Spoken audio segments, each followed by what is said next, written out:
দুইজনই ভূত দেখার মতো। নীল আর নীলা একসাথে বলল, তুমি? আপনি আপনি এখানে কি করেন? জানেন এটা কার কোম্পানি? এটা আশরাফুল হাসান নীলার কোম্পানি। আপনার মতো জানোয়ার, বদমাশ, বেহায়া, বেয়াদব, গুন্ডা, দুষ্টু দানব মানুষ এখানে তার কেবিনে। হ্যাঁ, নিশ্চয়ই চুরি করার জন্য। দেখি দেখি কি চুরি করলেন। আমি নীলকে ধাক্কা দিয়ে ঢুকলাম। না, সব তো ঠিকই লাগছে। আমি এবার অত্যন্ত রেগে গেলাম। আমার অফিসে এসে আমাকে এত কথা শোনানো হচ্ছে। কে এই মেয়ে? দেখতে তো ভালোই লাগেন, কাজ করে খেলে কি হয়? হ্যাঁ, তো চুরি করে কি আছে? ভাগ্যিস সময় মতো এসে পড়েছিলাম, না হলে কি যে হতো। সাব্বাস নীলা, ওয়েল ডান। মিষ্টি! কি হলো? স্যার এভাবে ডাকলো কেন? নীল মিষ্টি বলে আবার ডাক দিল। মিষ্টি এবার উপরে নীলের ক্যাবিনে গেল। মিষ্টি ক্যাবিনের কাছে গিয়ে দেখলো নীল রাবণের মতো করক করে আছে। তার শার্টের অবস্থা খারাপ। নীলা মিষ্টিকে দেখে তার কাছে গেল। মিষ্টি, ভালো করেছো এসে। দেখো দেখো, এটা চোর। স্যার কেবিনে কি যেন চুরি করতে এসেছিল। ম্যাম আরে আমি তুমি করছো কেন? পুলিশে খবর দাও। উফ মিষ্টি, কি হলো? ম্যাম ইনি। বুঝেছি, তোমার দ্বারা কিচ্ছু হবে না, আমারই করতে হবে। নীলা নীলের দিকে গিয়ে নীলের হাত ধরে নীলার টানতে লাগলেন। নীলা 2 মিনিট ধরে নীলকে তার জায়গা থেকে এক বিন্দুও সরাতে পারল না। নীলা এবার ধাক্কানোর চেষ্টা করলো। নীল তো রাগে জ্বালামুখীতে পরিণত। নীলা তবুও চেষ্টা করছে। নীলা ম্যাম ইনি তো ওই অফিসের বস। ও আচ্ছা, ইনি বস। প্রথমেও ঠিকভাবে না বুঝলেও মিষ্টি আবারও বলল, জি ম্যাম, ইনি বস। নীলার মুখ তো চুপসে আমের আটির মতো হয়ে গেছে। আর নীলকে টানাটানি বাদ দিয়ে নীলের মুখের দিকে তাকালো। নীলা নীলকে টানাটানি বাদ দিয়ে নীলের মুখের দিকে তাকালো। মনে হচ্ছে কোনো ষাঁড়কে লাল কাপড় দেখানো হয়েছে। কিলা! নীলা তো সে জায়গা থেকে ভূতের মতো গায়েব। নীল আশেপাশে খুঁজছে। গেল কোথায় ও? I don't know sir. রাইট না ওকে আমার সামনে আনবে। জি স্যার। হোয়াট? যাও এখান থেকে। জি স্যার। নীল রাগের মাথায় টেবিলে রাখা জিনিসগুলো এক টানে ফালিয়ে দিল নিচে। ছাড়বো না কিলা তোমাকে। সুদে সুদে হিসাব নেব। Just wait and watch. Nila ইমার রুমে একবার এপাশ আরেকবার ওপাশ করছে, সাথে ওড়না কামড়াচ্ছে। কি হলো? এমন করছিস কেন? দোস্ত, বাচ্চা প্লিজ। হয়েছেটা কি? তুই কি কিছুই জানিস না? না তো, কি জানবো? এতক্ষণ কোথায় ছিলি তুই? আমি তো বাইরে গেছিলাম, একটা মিটিং ছিল। তাই কিচ্ছু জানিস না? তুই জানিস না এই অফিসে এক রাবণ থাকে, 10 সারওয়ালা রাবণ। রাবণ? কোথায়? আজও তো দেখি নাই। কার কথা বলছিস তুই? আরে আমাদের বস, যার সাথে লিপ্ত আটকা পড়েছিলাম। ইমা কোথায়? ও কিভাবে এমন আনপার্স জাহিল গওয়ার মেয়ে আমার অ্যাসিস্ট্যান্ট রাখতে পারে? না, আমাকে ওর কেবিনে যাওয়া লাগবে। বস? ওই জানোয়ারটাই। নীল ইমার ক্যাবিনের সামনে এসে দাঁড়িয়ে দরজা খুলবে, তখন নীলের আওয়াজ শুনে থেমে গেল। বস না, সে একটা বদমাস, চোর, বেহায়া, বেয়াদব, গুন্ডা, দুষ্টু দানব। দেখ, উনি তোর চোখ দিয়ে মানুষ খায়। ইমা কিছু বলবে, সে দেখতে পেল নীল দরজায় দাঁড়িয়ে কথা শুনছে। ইমা নীলার দিকে ইশারা করে, ওকে থামতে বলছে। কথায় আছে না, মরণ আসলে সব দিক দিয়েই আসে। নীলা তবুও মুরগির মতো বলেই যাচ্ছে। নীলা হঠাৎ করে দরজার দিকে চোখ পড়তেই কথা বলা বন্ধ। আল্লাহ, কোন জন্মের দুশ্মনী বের করেছো? এটাও হওয়ার বাকি ছিল। নীল রাগে ফুঁসতে ফুঁসতে কিছু না বলে চলে যাচ্ছে। নীলা তাড়াতাড়ি চেয়ার থেকে উঠে দরজা খুলে স্যার স্যার করছে। নীল তো নিজের ক্যাবিনের দিকে যাচ্ছে। নীলাও নীলের পিছন পিছন যাচ্ছে। স্যার, এগুলো আপনার জন্য না, আসলে কোথাও একটা মিসআন্ডারস্ট্যান্ডিং হচ্ছে। নীল নিজের ক্যাবিনে আসে।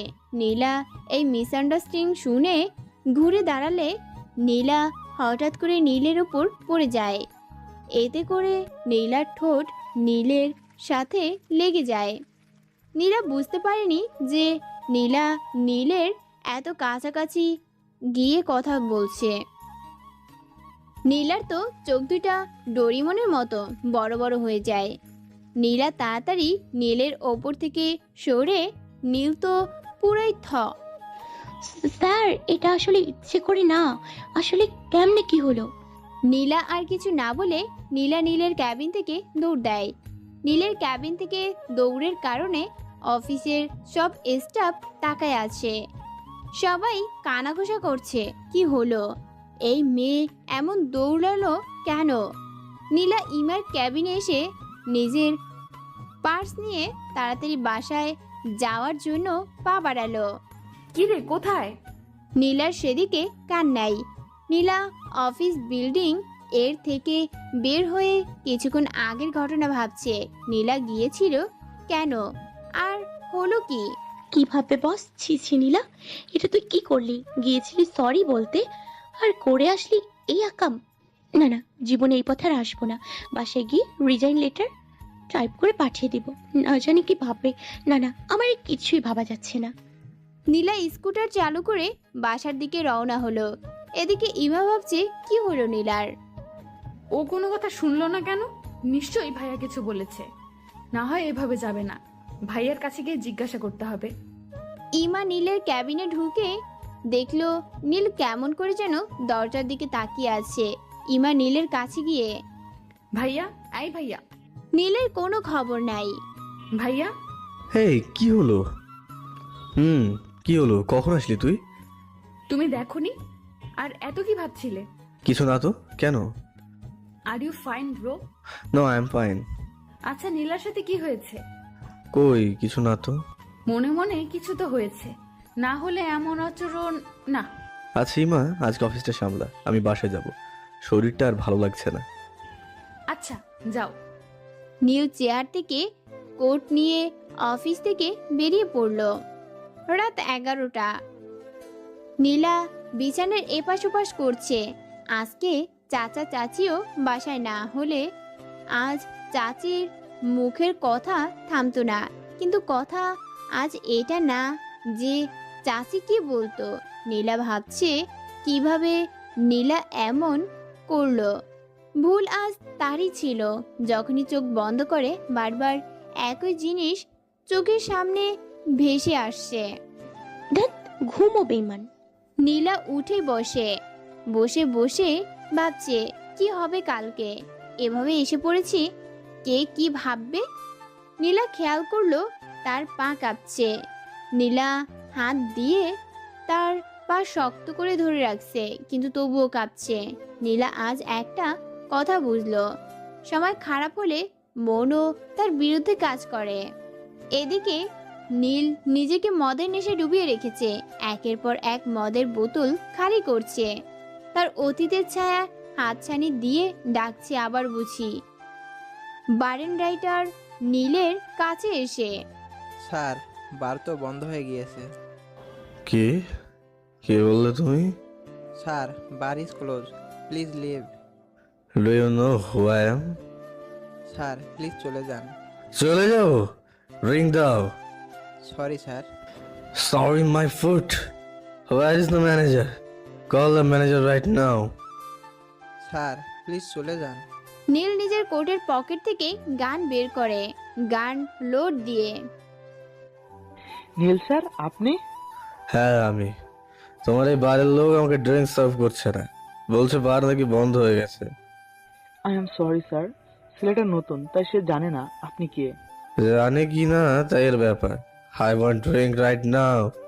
জি স্যার, আমি দিচ্ছি। হোটেল ম্যানেজার একটা ড্রিঙ্কের বোতল বের করে গ্লাসে দিবে। নীল বোতলটা কেড়ে নিয়ে, কোনো দরকার নেই, নেক্সট টাইম যেন এমন ভুল না হয় বলে বার থেকে চলে যাচ্ছে। স্যার, এনি কে? এই হচ্ছে Neel sir, number one businessman and most popular man. Miss Nila, কোনোদিন এখানে আসলে তার সাথে ভালো বিহেভ করবে, ওকে? Okay sir. নীল নিজে কোনো রকম ড্রাইভ করে নিজের বাংলোতে আসলো। ইমা খুব স্পষ্টভাবে দেখছে নীল আজও ড্রিঙ্ক অবস্থায় এসেছে। নীলের মা তার কাছে যাবে, ইমা মিসেস ইশরা হাত ধরে। না মা, যেতে দাও ভাইয়াকে, খুব জলদি সব ঠিক হয়ে যাবে, ধৈর্য ধরো। পরদিন সকাল 9:20 স্থান নীলের অফিস। ইস, 10 মিনিট লেট। সব সময় লেট হওয়াটা আমার অভ্যাস হয়ে গিয়েছে। গতকাল প্রথম দিন ছিল অফিসে, আর আজ শেষ দিন। এভাবে সারা রাত ঠিকভাবে ঘুমোতেও পারিনি। উফ, এভাবে গতকালকে সারা দিনের ঘটনা নিয়ে ভাবতেছি। ইস, আজ দুষ্ট দানবের সামনে দাঁড়াবো কিভাবে? আল্লাহ আল্লাহ, এত তাড়াতাড়ি কোমর ভাঙার ইচ্ছা নেই, বাঁচাও বাঁচাও আমাকে। নীল চোখ বন্ধ করে বিড়বিড় করে বলেই যাচ্ছে।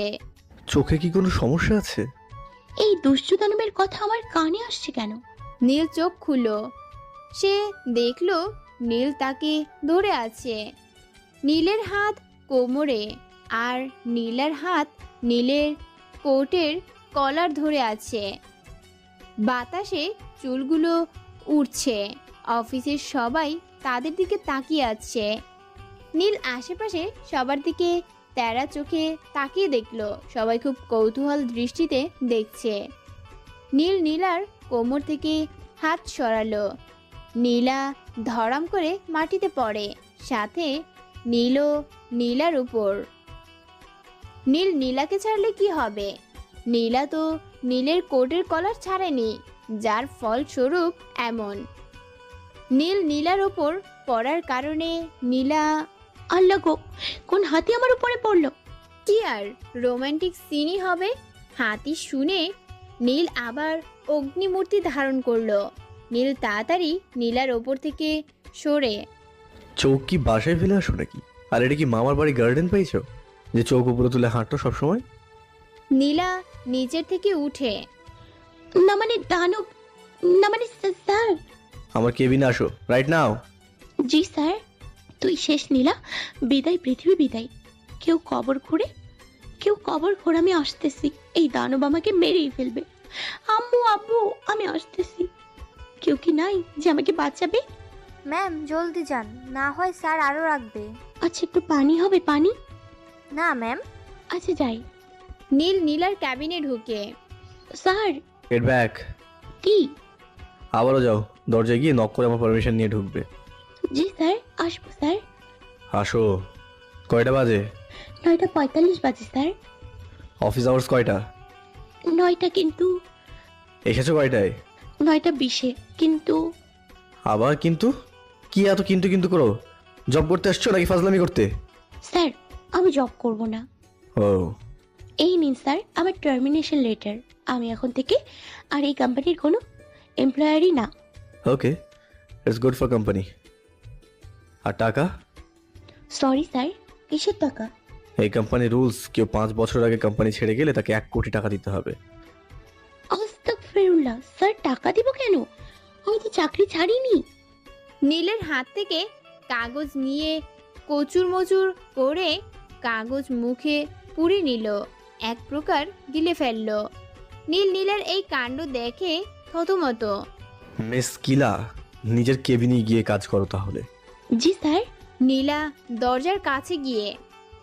কি ডাকাত আল্লাহ, এর চাকরি করতে আসছি নাকি গলায় দড়ি ফেলাতে আসছি আল্লাহ জানি। কিছু বলবে? না স্যার, কিছু না। বলে নীলা দরজা খুলে চলে গেল। মিস কিলা, হারে হারে সব শোধ নেব। কি ভেবেছো এতদিনের অপমানের জন্য পার পাবে? ইম্পসিবল মিস কিলা, just wait and see your future. হারে হারে টের পাবে নীল কি জিনিস। প্রতিদিনই পস্তাবে কার কোম্পানিতে জব নিয়েছো ভেবে। নিজ কেবিনে বসে কেউ একটু জমিন ভাগ করবে? ওই তার মধ্যে ঢুকে টমের মতো হাতে ফুল নিয়ে শুয়ে পড়বো, আর পাশে লিখবো মৃত। আর এমন কি গুনাহ করলাম যে এমন? উফ, গপ্পর বস দিলে এ আমায় চালায় মারবে। এমন সময় নীলার ক্যাবিনে ডেস্ক ফোনে কল। নীলা ফোন তুলে। হ্যালো। রুমে আসো। নীলা ঢুকতে যাবে, তার মনে পড়লো একটু আগের কথা, তাই নীলা দরজায় নক করলো। আসবো? ফোনের দিকে চোখ দিও। স্যার আসবো? আমি ফোনের দিকে তাকিয়ে রয়েছি। আসবো স্যার। আমি ফোনের দিয়ে চোখ দিয়ে বললাম, বেটা বদমাস, বাদরামি বের করছি, দাঁড়া। স্যার আসবো? আল্লাহ, এত জোরে বলার কি আছে? আসো, ভিতরে আসো। না স্যার, ভাবলাম কানে হয়তো কম শোনেন, বয়স তো আর কম হয়নি, তাই একটু জোরেই বললাম আর কি। মিস কিলা। কিলা না, নীলা sir. So what? It's totally depend on my mind. What I'm calling to you. বেটা বদ, ইস ইংলিশ ছাড়ে। কি কিছু বললে? জি স্যার, আপনি ডেকেছিলেন? কিছু নোট লিখবে, পরশু মিটিং আছে তার জন্য। নোটপ্যাড আর এই কলম নিয়ে লিখতে যাব। আমি তোমাকে বসতে বলেছি? না তো স্যার। তাহলে দাঁড়িয়ে দেখো। চার থেকে উঠে সরি স্যার। নেক্সট টাইম যেন এমন ভুল না হয়। খেয়াল রাখবো স্যার। আমি বলছি, তুমি লেখো। নীল বলা শুরু করলে নীলা লিখতে পারছে না, কারণ নীল ইচ্ছা করে খুব তাড়াতাড়ি বলছে, যা শুনতে আর লিখতে নীলার সময় লাগছে। নীলা এক প্রকার বিরক্ত হয়ে, স্যার হুম।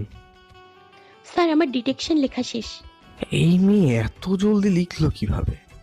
কই দেখি, এটা তো খালি। আপনি যে যমুনা এক্সপ্রেসের মতো বলেছেন, মনে হচ্ছে আপনার চট্টগ্রাম টু ঢাকার রেলগাড়ি ছুটে যাচ্ছে। Mind your language miss Neela, I am your boss, not you. আমার যত তাড়াতাড়ি বলার ইচ্ছা বলবো, লেখার দায়িত্ব তোমার। আল্লাহ, এই দুষ্ট দানবের হাত থেকে বাঁচাও। তবে একটু আস্তে বললাম। ওকে, এবার আমি আস্তে আস্তে বললাম। সব বলা শেষ করে বললাম, কি লেখা হয়েছে? জি স্যার। কই দেখি। আবার নোটপ্যাড দিল। কি কাকের ঠ্যাং বগের ঠ্যাং লেখা এসব? কিছুই তো বুঝতে পারছি না। অন্যরা কি তোমার মাথা বুঝবে? ডিসকাস্টিং। ব্যাটা বদ, আমার লেখা সুন্দর, তোর চোখের সমস্যা, চক্ষুতে ছানি পড়েছে। না তো স্যার। রাখো তোমার স্যার, এই লেখা আবার লেখো, তাও 5 বার আমার সামনে। কি?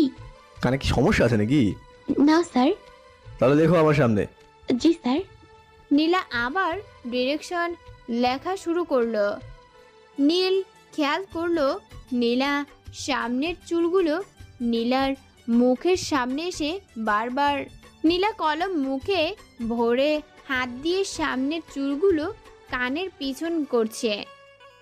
এই সময় নীল যেন অপলকভাবে নীলার চুলের খোলা দেখা যাচ্ছে, কিন্তু নীলার চুলগুলো মনে হয় নীলার মতো জেদি বারবার সামনে এসে পড়ছে। নীল নিজের চেয়ার থেকে উঠে নীলার কাছে গিয়ে তার সামনের চুলগুলো পিছন করে দিল। নীলা তো প্রথম 400 ভোল্টের বৈদ্যুতিক শক খেলা। নীলা নীলের দিকে ঘুরে, স্যার। নীলার কথায় আমার ঘোর ভাঙল। আমি মোহ থেকে বেরিয়ে বললাম, বাকি ডিকটেশন নিজের কেবিনে গিয়ে লেখো। জি স্যার। হে, এটা কি হলো? আমি কেন ওর কাছে আসলাম? আসলাম আবার এটা কি করলাম? ছি ছি ছি, কি ভাববে? কিন্তু এমন করার কারণ? নীল নিজ ক্যাবিনে থেকে নিজেকে দেখছে, নীলের ডিরেকশন লিখছে। নীলের ক্যাবিন থেকে তার বেশিরভাগ এমপ্লয়ি ক্যাবিন দেখা যায়। প্রথমে দেখা যায় নীলার ক্যাবিন। নীলা ডিরেকশন লেখার মধ্যে ভাবছে, এটা কি ছিল? দানবটা আমার চুল ধরলো কেন? আল্লাহ, আমার এই সুন্দর রেশমি চুলগুলো বাঁচাই ও দানবের হাত থেকে। রাত 10টা। নীলা এখন অফিসে। এই অ্যাসিস্ট্যান্ট হলে এক ঝামেলা। বস যতক্ষণ অফিসে থাকবে তার সাথে অ্যাসিস্ট্যান্টকেও থাকা লাগবে। নীলার তো কোনো কাজ নেই, কি করবে? এমন সময় ফোন নীলার ফোনে। মা তুই কই? চাচু, আমি তো অফিসে। আসবি কখন? আসতে দেরি হবে চাচু, তোমরা খেয়ে নিও। কিন্তু তুই এত রাতে? আমি আসিনি তে? আরে না চাচু, আমি আসতে পারবো। সত্যি তো? দেখতো তুই স্কুটারটাও নিস নাই। পারবো চাচু, ঘুমিয়ে পড়ো, রাখি। আচ্ছা, সাবধানে আসবি। ফোনটা রেখে ঘড়ির দিকে তাকালাম, প্রায় 10টা বাজে। এদিকে নীলার খবর নেই যে নীলা এখনো বসে আছে। নীলা বোর হয়ে হয়ে এক প্রকার ঘুমিয়ে পড়ল ডেকছে। প্রায় রাত 11:20। বাইরে নজর পড়তে দেখে নীলা এখনো যায়নি। নীলার ডেস্কে ফোন করলো, কিন্তু ফোন তো যাচ্ছে না। নিশ্চয়ই মেয়েটা ফোন ঠিকভাবে রাখেনি। না, আমাকে দেখতে হবে করছেটা কি। নীল ক্যাবিন থেকে বেরিয়ে নীলার কাছে গেল। কিলা? নীল এক প্রকার নীলার মুখের দিকে তাকিয়ে আছে। অনেকটুকু বাচ্চাদের